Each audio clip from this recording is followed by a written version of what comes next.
मान्य सदस्यहरू, सम्माननीय प्रधानमन्त्रीज्यूले हात उठाउनु भएको हुनाले सम्माननीय प्रधानमन्त्रीज्यूलाई म रोस्टम प्रयोग गर्न अनुमति दिन्छु।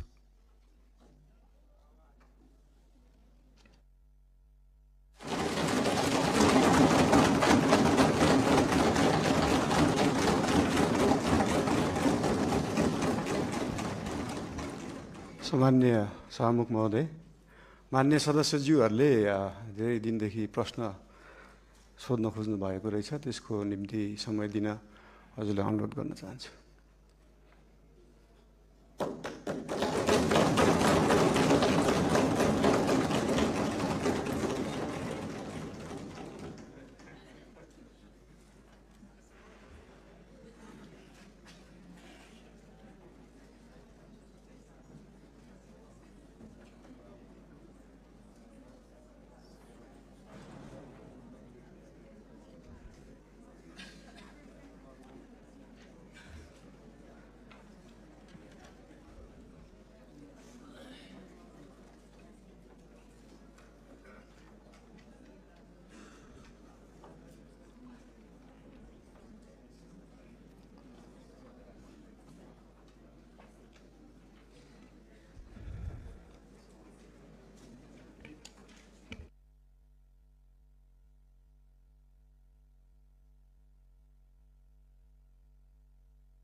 मान्य सदस्यहरू, सम्माननीय प्रधानमन्त्रीज्यूले मान्य सदस्यहरूले लामो समयदेखि प्रश्न गर्न पाउनुपर्छ र प्रश्नको उत्तर सम्माननीय प्रधानमन्त्रीज्यूबाट सदनलाई दिनुपर्छ भन्ने मान्य सदस्यहरूको निरन्तरको मागलाई सम्बोधन गर्दै सम्माननीय प्रधानमन्त्रीज्यूले आज नै आफूले प्रश्नको उत्तर दिन तयारी भएको कुरा रोस्टमबाट उद्घोष गरिसक्नु भएको हुनाले म दलगत रूपमा सबै दललाई एउटा एउटा प्रश्न सोध्नको लागि समय निर्धारण गर्छु। म हरेक दलले 2 मिनेटभित्र के भयो मान्य सदस्य, मेरो भनाइ सक्न बाँकी नै छ, म यहाँलाई समय दिन्छु। सबै दललाई म 2 मिनेटको समय उपलब्ध गराउँछु र 2 मिनेटभित्र आफ्नो दलको तर्फबाट सम्माननीय प्रधानमन्त्रीज्यूलाई प्रश्न गरिदिनको लागि म जानकारी गराउँछु। सर्वप्रथम विपक्षी दल नेपाली कांग्रेसलाई आफ्नो प्रश्न राख्न 2 मिनेटभित्र सम्माननीय प्रधानमन्त्रीज्यूलाई प्रश्न राख्न समय दिन्छु।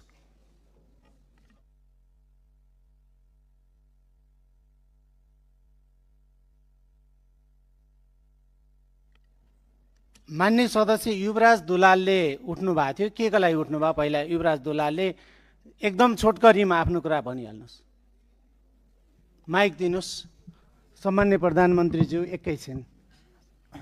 सम्माननीय सभामुख महोदय, म फेरि आज एकपटक यो देशको संविधान र नियमावली मिचिएको यो दुःखद कुरा फेरि संसदलाई अवगत गराउन चाहन्छु। सम्माननीय प्रधानमन्त्रीज्यूबाट त्यो हुनु राष्ट्रको लागि धेरै नै दुःखद हो। सम्माननीय सभामुख मार्फत सम्माननीय प्रधानमन्त्रीज्यू, हाम्रो प्रतिनिधि सभा नियमावली 2079 को 56(1) मा प्रतिनिधि सभाका सदस्यहरूले सम्माननीय प्रधानमन्त्रीलाई प्रश्न सोध्ने व्यवस्था छ र जस अन्तर्गत समूह विभाजन गरिन्छ 15-15 जनाको, र त्यो समूहले सम्माननीय प्रधानमन्त्रीज्यूलाई प्रश्न सोध्नुभन्दा 3 दिन अगाडि नै लिखित रूपमा प्रश्न दिने र सम्माननीय प्रधानमन्त्रीज्यू उपस्थित भएको दिन 1 घण्टा त्यो प्रश्न उत्तर कार्यक्रम राख्ने प्रावधान भएकोले यो नियमावलीको नियम मिचिएको कुरा म दुःखका साथ दर्ज गर्न चाहन्छु। धन्यवाद।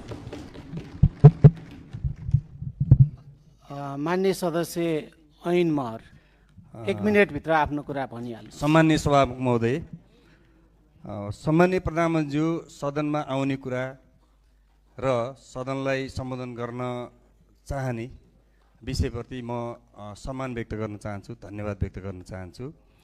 र सँगसँगै म एउटा मेरो नियमापत्ति दर्ज गर्न चाहन्छु। हामी संविधान र नियमावलीभन्दा माथि कोही पनि छैनौँ। सभामुखज्यू पनि हुनुहुन्न, प्रधानमन्त्री पनि हुनुहुन्न, हामी मान्य सदस्य पनि छैनौँ।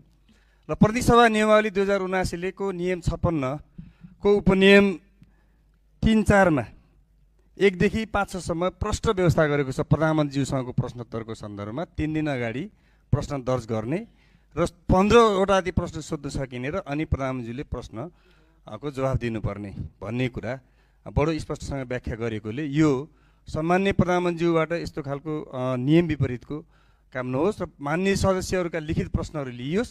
त्यो लिखित प्रश्नहरूको जवाफ दिने कुरामा सम्माननीय प्रधानमन्त्रीज्यूले यसमा ध्यान दियोस् भन्न चाहन्छु र यो मेरो नियमापत्ति दर्ज गर्न चाहन्छु। मान्य सदस्यलाई मैले यहाँको दललाई समय दिइसकेको हुनाले बस्नुहोस्।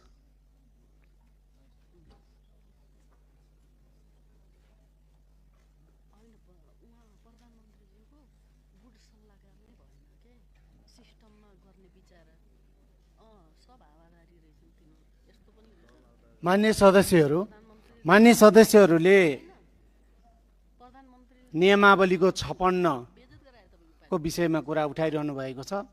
मान्य सदस्यहरूलाई म नियमावलीको 56 नियम 56 एकचोटि पुनः हेर्नको लागि पनि अनुरोध गर्छु र सम्माननीय प्रधानमन्त्रीज्यूले सदनमा उपस्थित भएर प्रश्नको उत्तर दिनुपर्छ भनेर विशेष गरी विपक्षी बेन्चका मान्य सदस्यहरूले निरन्तर कुरा राखिरहनु भएको र यहाँहरूले सोध्ने प्रश्न भनेको सम्माननीय प्रधानमन्त्रीज्यूलाई नेपाल सरकारको तर्फबाट प्रधानमन्त्रीज्यूलाई प्रश्न सोध्ने नै होला। त्यो प्रश्न यहाँहरूसँग धेरै अगाडिदेखि प्रश्न सोध्न चाहनु भएको हुनाले त्यो प्रश्न तयारी नै होला।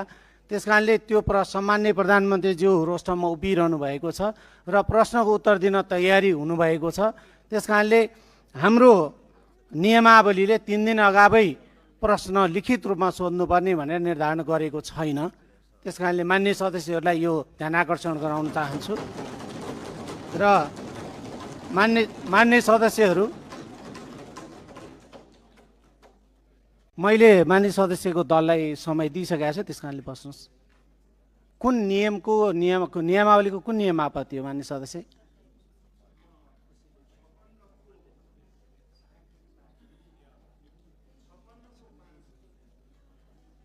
मान्य सदस्य मलाई जानकारी छ। मान्य सदस्य बस्नुहोस्। मैले यहाँको दललाई समय दिइसकेको छु। हामी प्रश्न उत्तरतिर जाउँ। मान्य सदस्यहरूलाई मैले विपक्षी दल सर्वप्रथम विपक्षी दल नेपाली कांग्रेसलाई मैले 2 मिनेटको समय दिएको छु।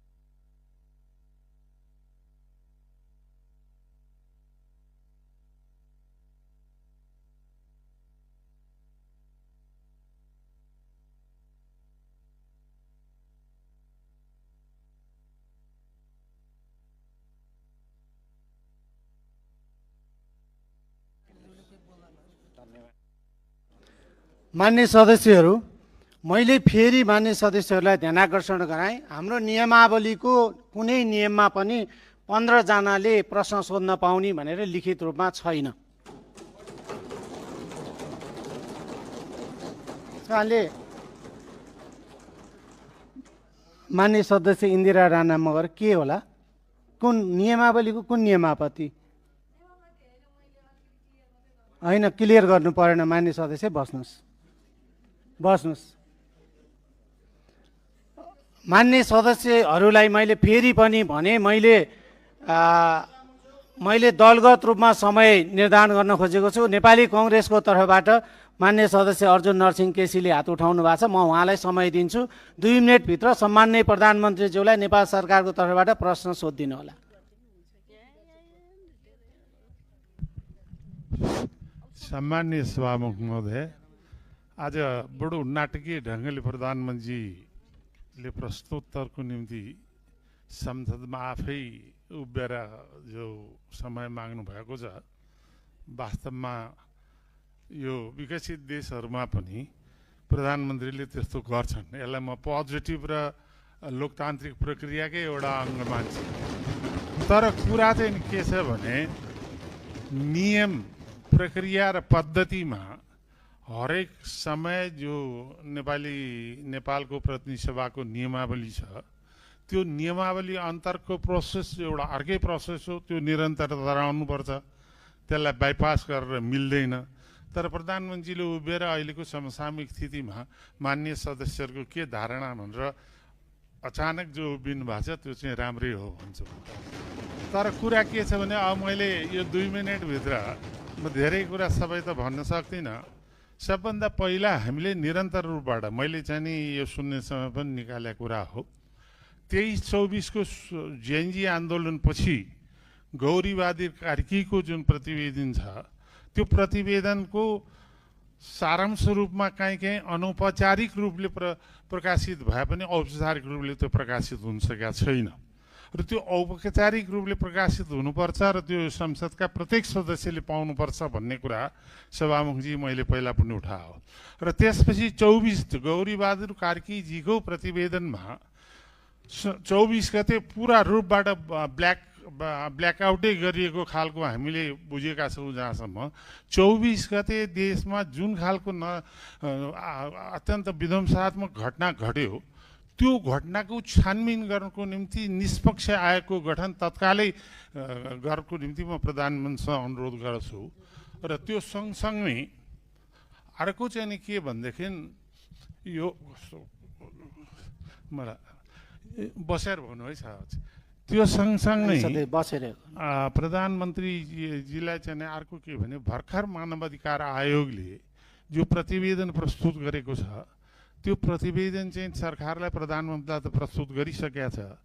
त्यो प्रस्तुतलाई सार्वजनिक रूपले जनतामा सम्प्रेषण गर्ने र त्यो सँगसँगै यो कारबाहीको प्रक्रिया पनि सुरु गर्नुको निम्ति चाहिँ नि म सम्माननीय सभामुखले हार्दिक रूपबाट अनुरोध गर्न चाहन्छु। र म एउटा कुरा चाहिँ फेरि पनि अनुरोध के गर्न चाहन्छु भने यो कानुनी राज्यमा रुल बाई ल पनि हुन्छ, रुल अफ ल पनि हुन्छ। रुल अफ ल भने कानुनको स्पिरिट, संविधान, मर्यादा, त्यसका सम्पूर्ण कुरालाई केन्द्रित बनाइन्छ भने रुल बाई ल भने जो शक्तिमा छ, जो बहुमतमा छ, उसले आफू अनुकूल कानुन बनाएर प्रयोग गर्ने जुन खालको परम्परा र रुल बाई ल भनेर भनिन्छ, सत्ताको स्वार्थको निम्ति कानुनलाई प्रयोग गरेर देखिने परम्परा हामी कहाँ पनि देखिन थालेको छ। त्यसलाई नियन्त्रण हुनुपर्ने आवश्यकता छ, किनभने हामी लोकतान्त्रिक पद्धतिलाई जगेर्ना गर्नुको निम्ति हामी जुनसुकै बेन्चमा बसे पनि हाम्रो साझा दायित्व हो। र त्यो दायित्वलाई प्रधानमन्त्रीले अझ बढ्ता बुझ्नुपर्छ र बुझ्नु भएको छ भन्ने मलाई विश्वास छ। धन्यवाद। मान्य सदस्यहरूबाट उठाएको जिज्ञासाप्रति मेरो ध्यान